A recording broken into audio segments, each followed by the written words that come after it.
I'm Juulia Mikkola from Livadi Architects, and I work mostly as a restoration architect with small wooden houses. I've also planned some new buildings, also small. No blocks of flats, no public buildings. And I will start with the benefits of natural ventilation. The systems are simple and understandable, and they require very little maintenance. And that's, of course, also a question of money. And it's quite expensive to have professional maintenance like every year. And that's why even some bigger instances are nowadays interested in natural ventilation. Because the systems are long-lasting, they are also energy efficient, and that makes them eco-friendly. They work even if there is a power failure. That's an advantage. And they are ready for use as soon as the flues are ready, even when the building is still being constructed. So they dry out concrete structures very efficiently during the building process. And the systems need to be adjusted through vents. And some people consider that that's a problem, but mostly occupants can accept more variations in indoor conditions if they can adjust the system themselves.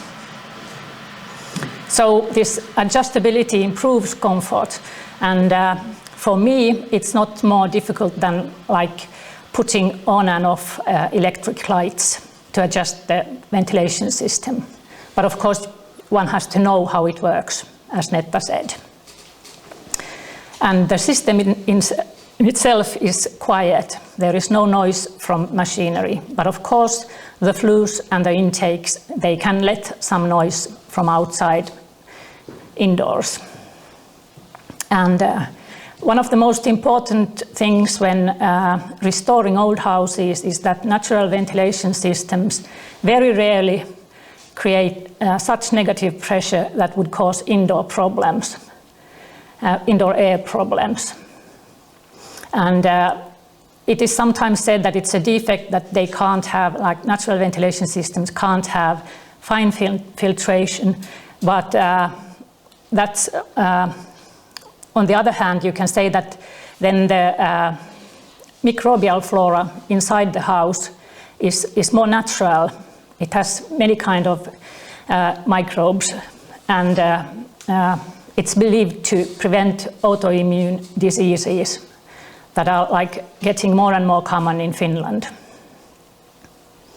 And for me as an architect, it's an advantage that I can tell how to design the systems. Of course, I will need, when getting building permission, I will need an engineer to sign the engineer's plans for ventilation.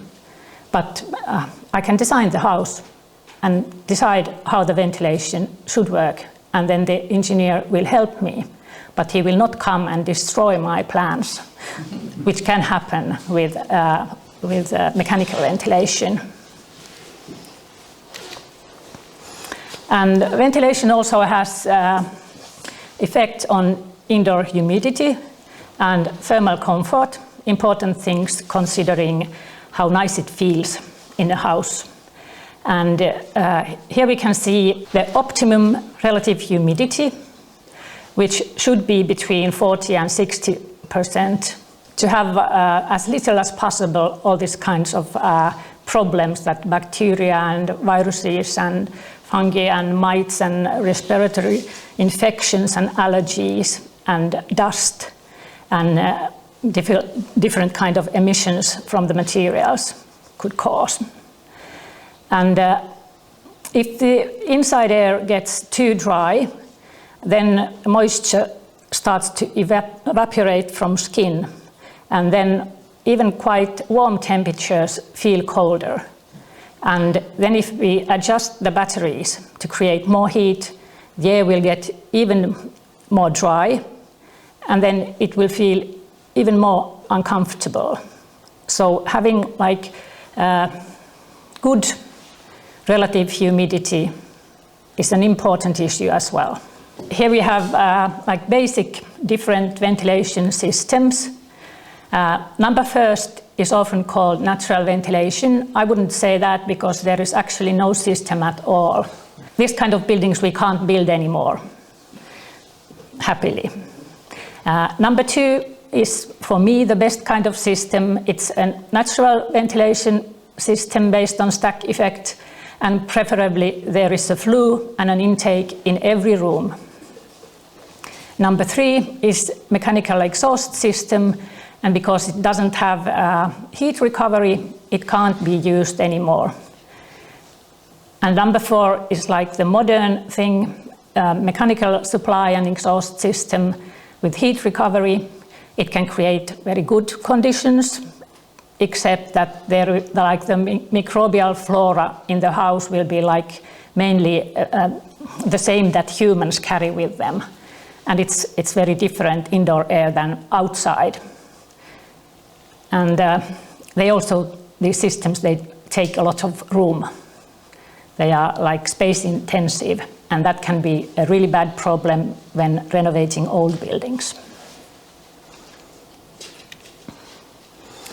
Here we have the principle of the system.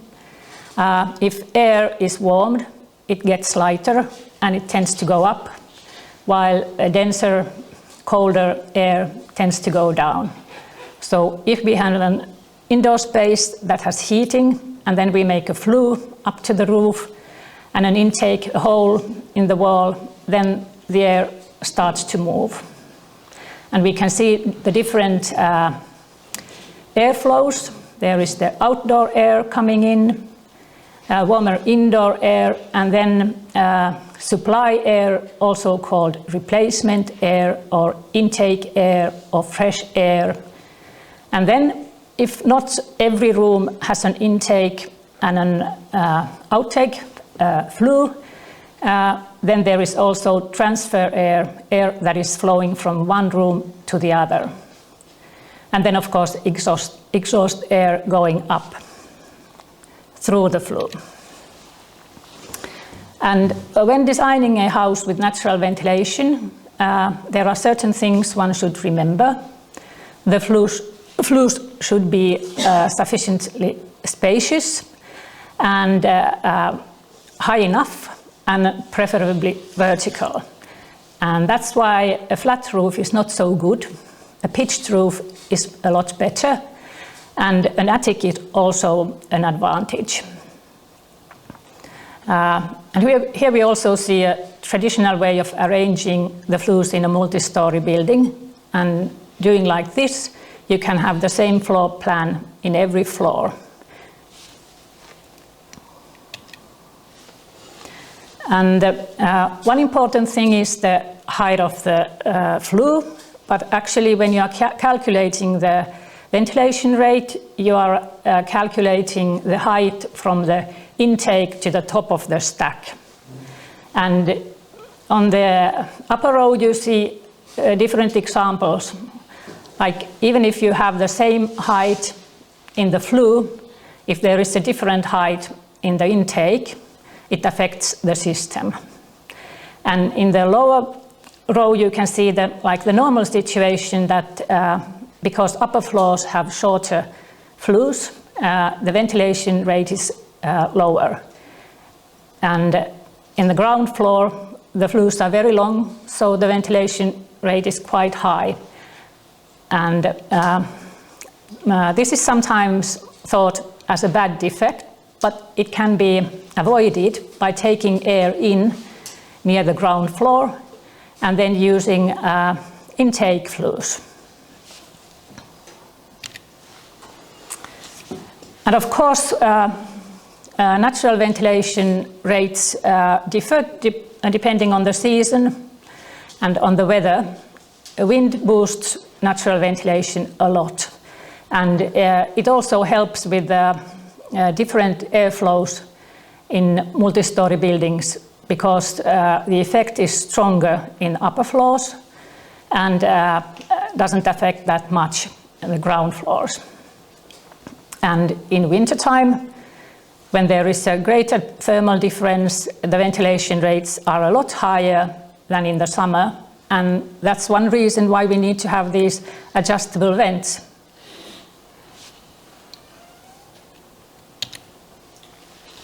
And natural ventilation always needs operable windows to help during summer, and actually before summer, because ventilation is also used to remove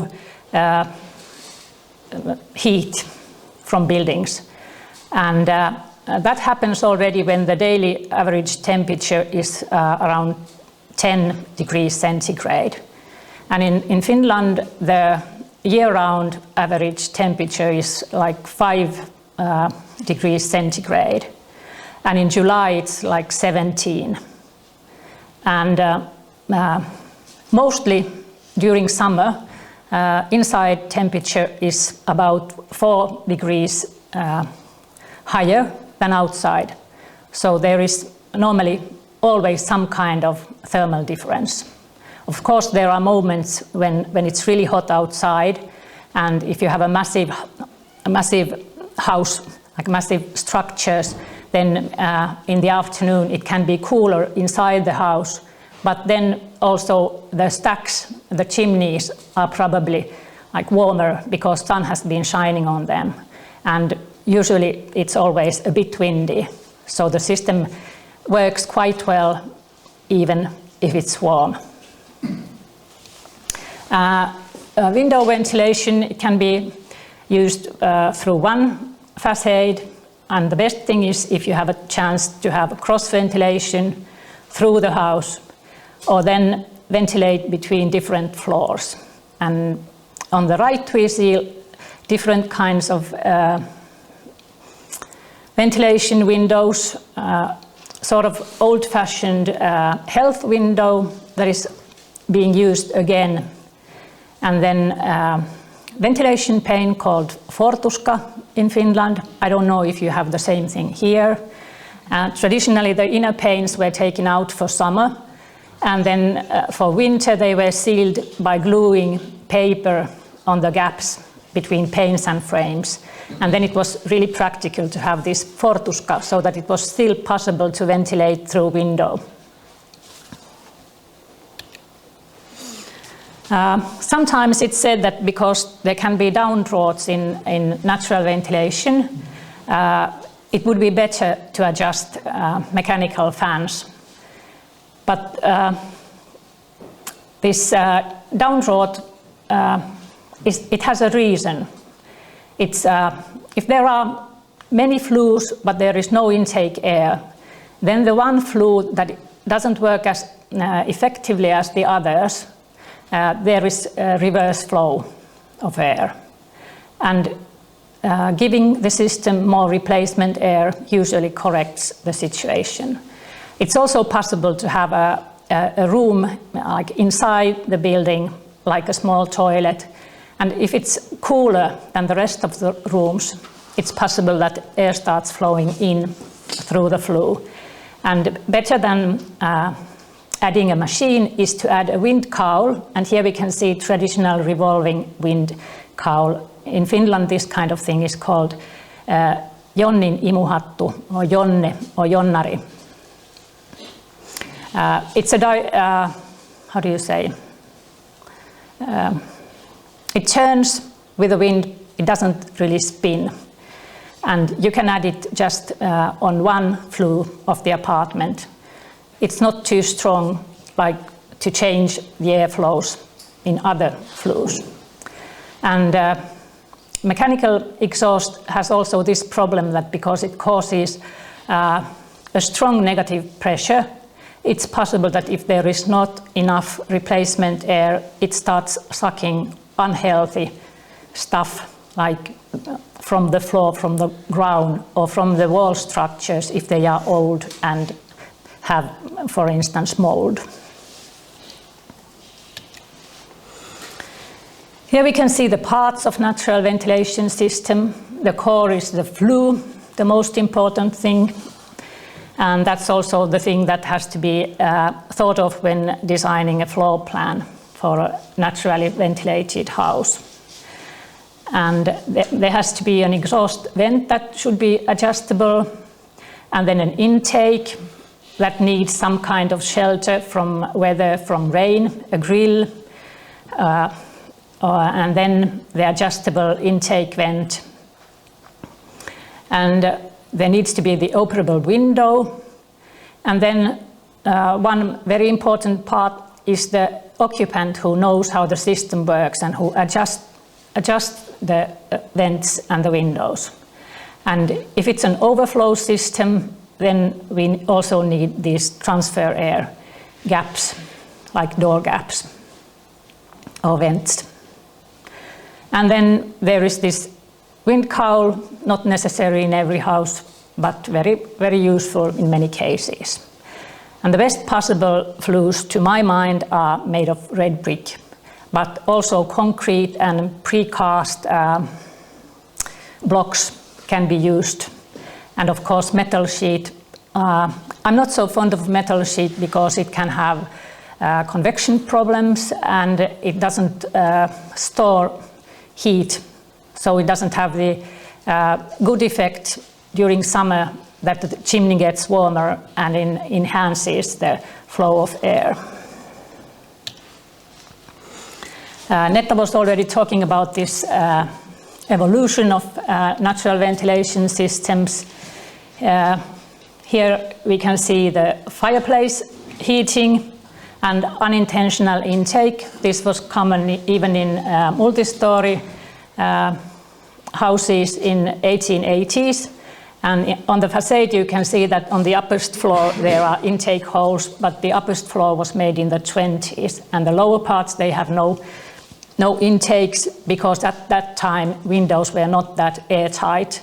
And as the heating was done with fireplaces, the fireplaces or the chimneys, they caused stronger negative pressure that did suck air through the windows. And of course, the windows were operable. And the second one is my favorite, room-by-room system, or room-specific system, where every room has a flue and an intake.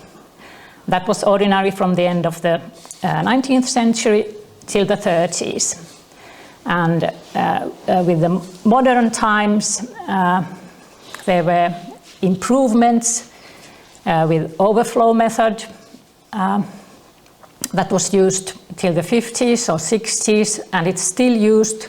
It can be quite good, but because there are less flues, it's not as efficient during warm seasons. And then the last one is the sad part, like saving more and more in the expenses of the flues and the vents. The latest system of these in the 60s was just having exhaust flues without any replacement air, or just unintentional replacement air and ventilation through windows. And because of this system used in the 60s, the ordinary opinion was that natural ventilation doesn't really work. And here you can see on the facade that there are only few holes, and they are the holes of wood storages. They are not really intakes, maybe for the room. A floor plan of the first phase. Here you can see that every room has a fireplace. The kitchen has two flues because there is the cooker hood, and then the fire flue for the cooker. And then there are masonry stoves for heating in every room, and ventilation was possible through the fireplaces. There are no vents on the facades, and there are no door gaps because the doors weren't considered to be a problem at the time. Room-by-room system. This kind of house could also have fireplaces, but this example is an early central heating house. And here you can see that there are intakes in every room, and some of the intakes are serving two rooms actually. And there are food storages that can have one, or as here, they can have 2 holes on the facade. At the food storage, the facade is a bit thinner, and because of the vents, the food can be kept cool during winter time.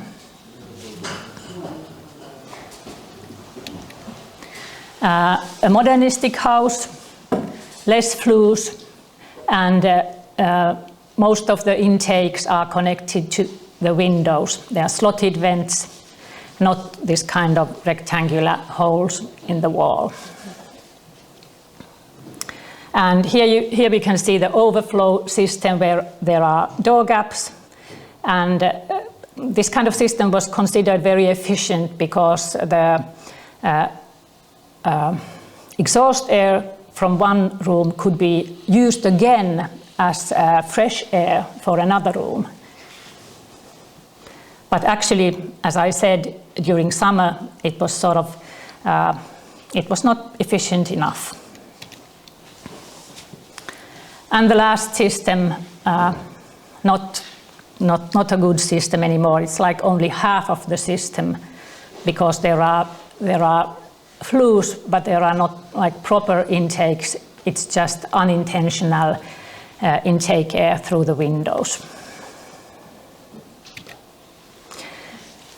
Here we can see different kinds of exhaust vents. At the early stages, the masonry stoves didn't have exhaust vents, and then the ventilation through the fireplace was done so that the doors of the firebox were kept open, and the diverting, how do you call it, pelti, säätöpelti in a storage. Well, you know the things that you're pulling and pushing to make a fire. Well, if you keep those open and then open the doors of the firebox, then air starts flowing through the fireplace. But the firebox might not look so nice, so screens were used to hide the ugly firebox. But soon, as there was this problem that if you ventilate through the whole stove during heating period, then of course the stove gets colder, so you lose energy. So it's more efficient if you have an exhaust vent on top of the stove, and then you can open it, and if you have double pelti, then you can open the upper one and the air can flow and only cool the upper part of the stove. You can see a cooker hood and a few examples of old exhaust vents, and then ways to prevent downdraft in brick chimneys or flues. It's good to have like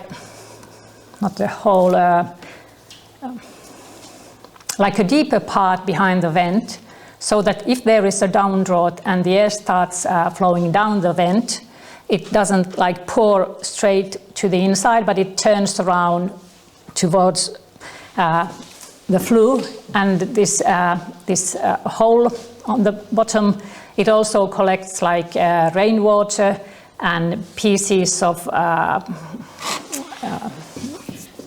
the seams when the chimney gets old, and dry leaves or other kinds of rubbish that can come down from the chimney. Here you can see how air was taken in through inlets. Depending on the thickness of the wall, different methods were used, and thick brick walls were good. You could have a Z-shaped intake, actually not just the hole, but the short intake flue. That would prevent rainwater and dust and light and wind getting straight in. And in the turn of the 19th and 20th century, the flues were done so that there was a vertical part, and in the 50s they were done so that there was a horizontal part, so the Z was horizontal. In wooden buildings where there is not enough depth on the facade, the oldest systems were this kind of L-shaped pipes that had like a separate lid on the inside. And then with industrial products, there were flap vents. In the first phase, they needed to have something where to a thing to hold the thread with, but later on they became like self-closing. And then we can see this disc plate or disc vent that has the disadvantage that air can flow like down, and it causes more drought like on the floors. It's not as convenient as air going up towards the ceiling where it is mixed with warmer inside air. And then to the modern times, or to the 30s, where slotted vents were used a lot. Here you can see from the drawings that in theory, very nicely the heat from the radiators, it mixes with the incoming fresh air, but actually what happens in this kind of systems mostly is that there is, like when it's windy, a very cold air shower like coming straight towards people. So these are not even sold anymore, this kind of vents, because they were not really comfortable. And on the right we have, can see a very special system. It's from a schoolhouse from the 50s where air was taken in between the panes, so there was a gap on the upper part of the outer pane, and cold air got in between the panes and then poured down, and in the inner pane there was a glass hatch that could be adjusted. But this is a special case, not a normal thing in Finland. And because these were so commonly used, we had a lot of Finnish industry making this kind of things, as we can see here from National Library of Finland. And then some new examples. Natural ventilation was unintentionally banned in the energy regulations in 2012, but 2018 the regulations were improved, and now it's possible again. And this house was built as a regarding to the energy regulations as a small exception. It didn't, like the calculations show that it's not actually good enough, but the architect in the building permission office was thinking that because this has massive structures and natural ventilation, and actually we know that it's better than what the calculations say, she thought that it's okay. And this has sort of an overflow method. It doesn't have an attic, so that's why it has spinning wind cowls that are quite efficient on the chimneys or the stacks. This is a very new example and very encouraging one. It's a multi-story residential building, massive brick facades and natural ventilation. It has different kinds of intakes on the other side. There are holes and grills on the facade. On the other side, where the balconies are, the intakes are made so that there are intake flues between the walls between the apartments. So there is an intake flue where the air gets warmer, and then the different floors have the same ventilation rate if we are not considering the wind. And one of my examples, like for me, this is a really big house, but it has 4 apartments and it has been erected on an old railway station area, and it tries to adjust to the old buildings. It has massive wood facades. It has brick chimneys, natural ventilation, and here you can see an L-shaped intake that we designed. These were not really made in the house because they were like the developer had so many problems, like other problems, that she decided to leave them out. Here we can see the floor plans. It's quite systematic and simple, and how the floors are in the firewalls between the houses. And some photos. Here the structure of the outer walls is so-called WLT, like wave laminated timber. And here the manufacturer went bankrupt, so the developer who had bought these facade elements lost them because they were not transported to the site when the bankruptcy occurred, so she had to buy them again after the bankruptcy. And she actually hired people from the company so that she could complete these elements. So that's why she didn't like follow all the details of the architecture plans. And here some places where you can get more information. Of course, our book, but it's only in Finnish and you have to buy it. But then the Ministry of the Environment has an document. Leino and I have been working with it, as we have been working with heritage agencies. And the Swedes have made a really good document, also available in English, and it has many examples about how to react when you have an old building, an old listed building, and what kind of possibilities there are. I would like to ask, do we have any questions at the moment? Okay, Ivo. Yeah, you can just add with some words in the site of Muurarimester about the massive walls, or will Leino talk about it? Will you? No. So what would you like to know? Just the idea of the massive, very thick. Go back to the picture. So this house has like massive brick walls, but actually the structure inside is made of concrete. There are pillars and slabs like holding the house together. For me it's sort of a normal thing, but we are like quite an exceptional office. I've never designed, well, I have designed one building that has mechanical ventilation. That was a small cafeteria of 40 square meters and having maybe 30 people, so it was impossible to have natural ventilation. It wouldn't have been convenient enough in the winter time. What more do you want to hear about the structure? What is the thickness of the massive brick walls? I think it's 60 centimeters.